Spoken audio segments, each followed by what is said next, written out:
Good afternoon, everyone. When I speak, I'm speaking not only on my own behalf, but on behalf of the Sandra, that's the monastic community of Chuang Buddhist Monastery, which is located near Maryknoll, New York.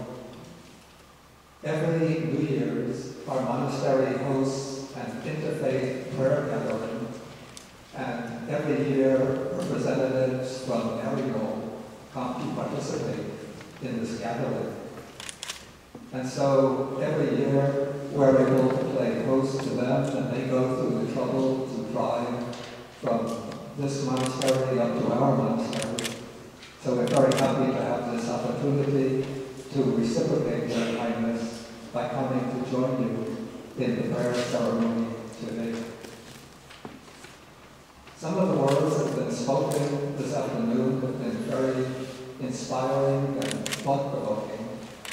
And I'd just like to share a few of my own thoughts that have been stimulated by the comments that have been made today. It seems to me that we now face, the world now faces, a crossroads where we can head either of two directions. One direction, which sadly is the direction that we've been on for the last 50 years or so, or even centuries, has been leading towards greater destructiveness, greater violence, and widening inequalities and exploitation. The other direction points to peace, cooperation and collaboration, and a new world built upon the visions of justice and of love. It seems that we can't rely on political systems to lead us from the dark alternative to the bright alternative, but rather this is a choice that we have to make ourselves and use our utmost powers of vision, conscience, and persuasion to bring into reality, into actuality. I see the key to this transformation that we need in a phrase that I call conscientious compassion. Compassion is the quality by which we feel the suffering of others as our own. It's the quality by which we identify with others and realize that just as I, myself, want to be well and happy and free from suffering, so all other human beings and all living beings also want to be well and happy and free from suffering. Compassion is a very beautiful, very central quality. The basis, I would say, of all the higher ethical systems. But on its own, I would say it is insufficient.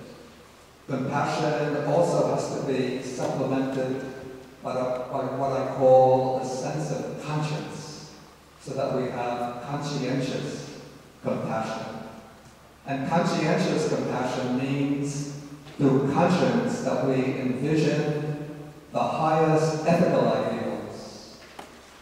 And then we make a concerted and determined effort to embody these ideals within the actual human world. I see the choice that we face, I see it as possible to lay it out in terms of what I call two opposed sets of P's, using the letter P as our key to transformation. So we have three pairs, each of which begins with the letter P. The first pair is people versus profits. And this is the pair that has to determine the direction of our economic and social policies. Should society and the economic system be one that maximizes the benefit to people so that everybody can enjoy the basic amenities of a decent, dignified, and honorable life? Or do we give precedence to profits, to a free enterprise system, to neoliberal economic policies which enable a small, powerful elite to amass ever greater wealth, while more and more people are pushed down into poverty? The second pair of P's is the choice between peace and power projections.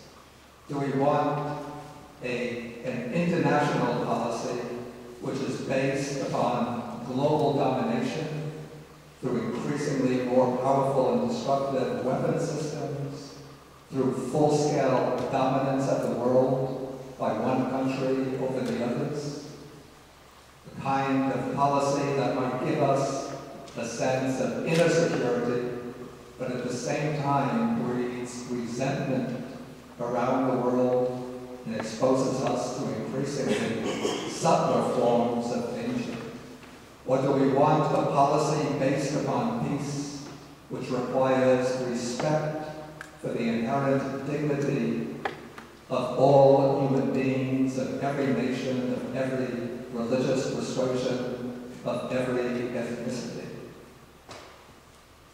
The third pair of P's is the choice between what I call planet or plunder. Do we regard this planet as a sacred domain in which we live and which must be preserved in its full grandeur for human life to flourish, for the environment to be protected, for the natural ecological systems to continue to function in a life-sustaining way? Or do we regard the planet as just a source of wealth that we can exploit and utilize, turn into commodities, in order that a few powerful corporations can increase their profits while destroying the ecosystem, destroying the environment, and bringing future dangers to humankind? I should say not even future dangers, because they've already started, as large parts of the world are hit by drastic floods, droughts, storms, and strange weather patterns. So the choice that hangs before us is to prefer people, peace, and planet over profits, power projection, and funding. And I hope we will all use our utmost abilities to promote the healthy pair over the destructive pair of each of these three terms. I'd just like to recite now from the early Buddhist tradition a verse which expresses the quality of loving kindness. And the central line in this verse emphasizes that loving kindness arises and becomes intensified when we put ourselves in the position of a mother looking upon all other beings as her own children. So just as the love of a mother is such that she's ready to sacrifice herself for the well-being of her child, so we should develop a mind of loving kindness that is ready to take the step of self-sacrifice in order to protect other beings. I'll be reciting in Pali, the ancient language of the early Buddhist texts.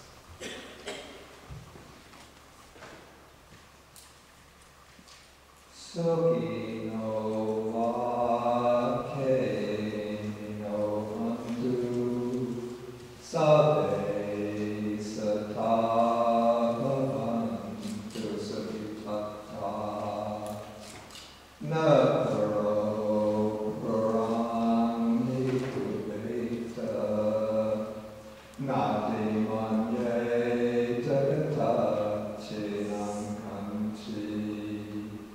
Yeah.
May all beings be happy and safe. May all beings have joyful minds. May none do harm to any other. May none disparage any other. From anger or ill will, may no one wish harm for any other being. Just as a mother would protect with her own life her only dear son, so one should develop a mind of loving kindness. One should develop a mind of loving kindness towards all the world. A mind that is boundless, without enmity, without ill will, a mind wishing peace and happiness for all.